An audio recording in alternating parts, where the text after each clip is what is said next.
नई Delhi railway station पर मची भगदड़ के बाद रेलवे एक्शन में नजर आ रहा है। हादसे की जांच के आदेश दे दिए गए हैं। नेता हादसे के में मारे गए लोगों के परिजनों को संतावना प्रकट कर रहे हैं उनके लिए, लेकिन हादसे में जिनके अपने मारे गए हैं उनका इन सब में कोई भी लेना देना नहीं है। ऐसे में सवाल ये है कि हादसे में मारे गए लोगों का विलन कौन है। रिपोर्ट के जरिए आपको दिखाते हैं।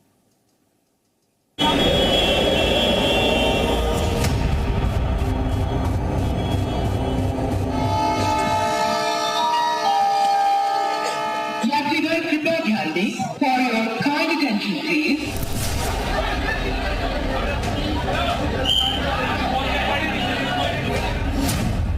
रिया सिंह उम्र 7 साल,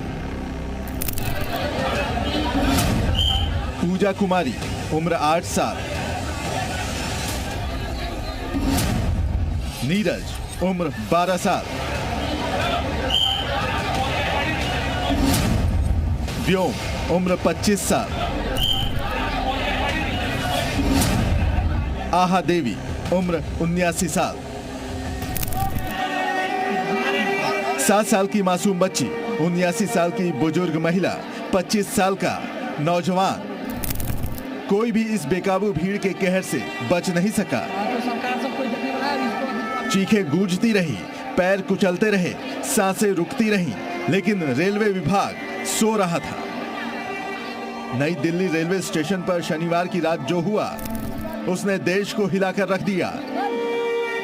तो आप देखिए यहाँ पर जो लोगों के सामान है, ये सामान आप देखिए कि किस कदर लोगों के सामान है। जो पैसेंजर थे जिनको अलग अलग जगहों पर जाना था, जो लोग कुंभ जाना चाहते थे, लेकिन ये जानकारी है कि अचानक से जो ट्रेन थी वो डिले होने लगी। नहीं डिले नहीं होनी, टाइम पे थी डिले। फिर ये भीड़ कैसे एकदम भगदड़ मची साहब बोगी चढ़ने के लिए। इस टाइम कुंभ का मेला लग रहा है ना, ये प्रयागराज में, इसके वजह से बहुत ज्यादा भीड़ है। तो देखिए इसी के साथ मेरे कैमरा पर्सन अगर आपको दिखाएं, यहाँ से आप नीचे की तरफ आप देख रहे हैं, यहाँ से पूरे तीनों पुल जाम हो गए बिल्कुल। ये यहाँ से सारा सामान जो लोगों का सारा बिखरा पड़ा है, और इसी के तरीके से यहाँ पर आप देख पा रहे हैं कि कैसे सभी लोग हैं जिनका जो सामान है वो यहीं सीढ़ियों पर रह गया। बहुत लोग हैं जो यहाँ पर घायल हो गए, और उसके बाद की तस्वीरें बेहद भयानक है कि आखिरकार यहाँ पर किस तरीके से जो मैनेजमेंट है वो कैसे यहाँ पर किया जा रहा था। जो भीड़ यहाँ पर पहुंच रही थी उसको मैनेज कौन कर रहा था। भगदड़ के बाद का मंजर डराने वाला था, तो सोचिए भगदड़ के वक्त क्या हालात रहे होंगे। स्टेशन पर हजारों की भीड़ जमा थी। लोग अपनी ट्रेनों का इंतजार कर रहे थे, लेकिन भीड़ का कोई इंतजाम नहीं था।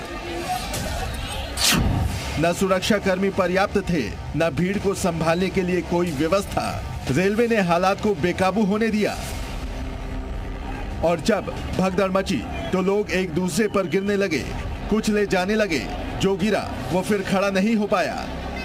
और वहां पर इस तरीके से हालात होना, जो पैसेंजर यहाँ पहुंचे थे वो सभी यहाँ पर दम घुटने से वो लोग जो हैं वो घायल हुए हैं। उसके बाद से यहाँ पर लगातार जो लोग थे उनका सामान यहाँ से हटाया जा रहा है।